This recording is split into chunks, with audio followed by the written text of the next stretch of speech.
Best scene of Shadow. Come on in, Inspector. Step into my parlor. Sort of kept you waiting. Massey follows Veronica into her hotel room suite.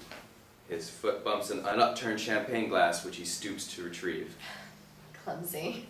I was having myself a little snort, and right now I need another. Champagne, do you go for it?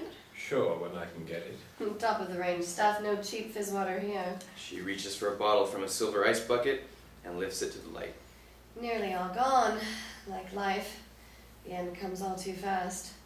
But why be morbid? We have more in reserve and the night is young. She fills 2 glasses and sways unsteadily towards Massey, who moves fast to grab a spilling glass. Veronica steadies and sends him a predatory look. Well, here's to crime. That's what they say in the old movies, right? Here's to crime, they say, but never in real life. It only gets to be said in the old black and white movies you see late on when you can't sleep. Anyway, that corny stuff's all wrong for the occasion. Or is it, Inspector? Inspector. Do I have to keep calling you that? Try Sam. Sam. Yeah, suits you. Okay, Sam it is. She set down her glass and gazes up at him with undisguised sexual intent. You are very attractive, Sam. Did you know that? Sure you do.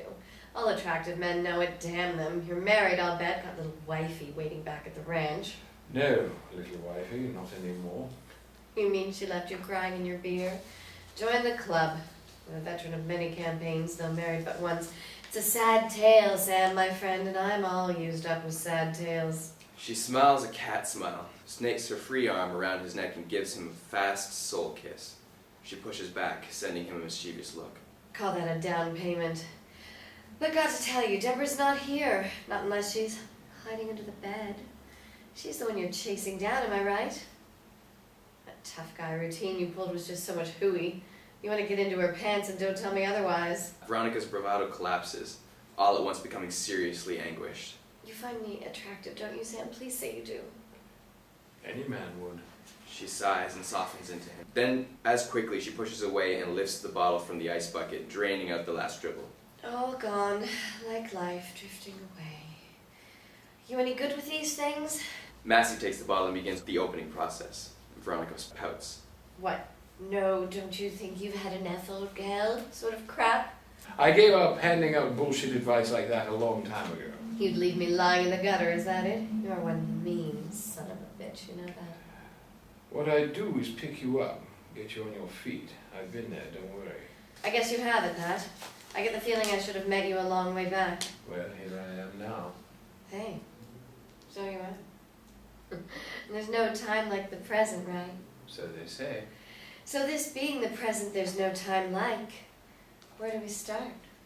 Massey works the cork free with a dull plop and tops her glass. Tell me about Debra. You mean like what color panties she wears? There I go again, me and my dirty mouth. But I was right all along. It sure is one screwball thing the pair of you have going. My interest in Debra is only... Profession. Sure it is. So let's be professional. You want to know about Debra? She's a phony. A phony? That's what I said. Last night we were out on the town with her smooth lawyer.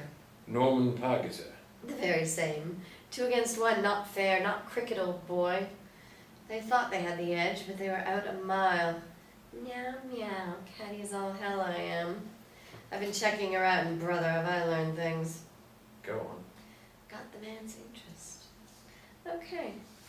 That top lofty Boston accent she hit you with, it's a fake. She hails from right here in Frisco, and I don't mean Nob Hill. See, I figure she has a first hubby stashed away somewhere, and ergo, her marriage to Crichton never was a marriage at all. What makes you think that? Oh, Sam, baby, come on. Look at her. You telling me there has been some cowpoke messing with the goods? Stop looking like a cat hanging around a fish stall. She's smart, no mistake. I told Crichton she was only after one thing, but he wouldn't listen. You mean his money? Well, what do you think? All right. But you stayed with her. I did, but not altogether sure why. Either way, it was a mistake. I got a big scare thrown into me, one I'm pretty sure she set me up for. You ever hear of a cop by the name of Bowman? What's wrong? You know this guy? I know him. You'd better tell me what happened. Let's just say he let his hands wander beyond the plimsoll line. Massey ponders, then takes out a small silver-framed picture of the two boys on a rocking horse and shows it to Veronica. Tell me about this. Veronica takes the picture, which we see in close-up in her hand. That's your brother, isn't it? Well, they both are. They're twins, aren't they? Creighton and Leicester Dow. As alike as two peas in a pod, so it was said. Leicester died before I was born. How did he die? The subject was taboo. That was Daddy's law, the only law, as you might call it. You can't have missed seeing that damned painting. What you might call large. Belongs in a museum for sick egos. He was a louse, Sam, a bully, and a tyrant. I can't tell you any more about Leicester. There was always a gloom around, and could be his death held the key. Got a cigarette? Gave them up. Wise man. Over there, if you wouldn't mind. Massey collects French cigarettes from a coffee table and lights her up. Was your brother a homosexual? That one's from left field. Crichton was a pretty mixed-up character. If you want answers, try his shrink, Dr. Naomi Fisher. That's Fisher, spelt the German way. She's a big wheel in the shrink business and very choosy as to her clientele. Turned me down flat when I thought I needed help one time. As to Crichton's inclination, he did a shift on the gay scene, but mainly got his kicks by proxy. Clickety-click, if you know what I mean. Sorry, you'll have to help me along. Come on, Sam. Clickety-click. Creighton got a buzz taking camera shots of a certain salty kind. Ask Deborah to show you the family album sometime. You know this for sure? Oh, I know all about my brother's little quirks. He got most of the estate when the old bastard cashed in his chips and used quite a bundle of that to finance my movie career. She grabs for champagne and swills it back. Massey frowns, watching her. I hear tell some of your stuff is pretty good. Oh, you want me to wet my knickers? You are such a sweet man, Sam Massey, and I thank you. But I have no illusions about the crap we peddled. Time was I had ambitions, but Creighton soon scotched that. No talent, that's what he said. Know what? He's still saying it. Still. Veronica laughs, then closes with Massey and paws at him. Jesus, I'm near enough boxed. Screwy thing is I want to try again, if they'll have me. Why wouldn't they?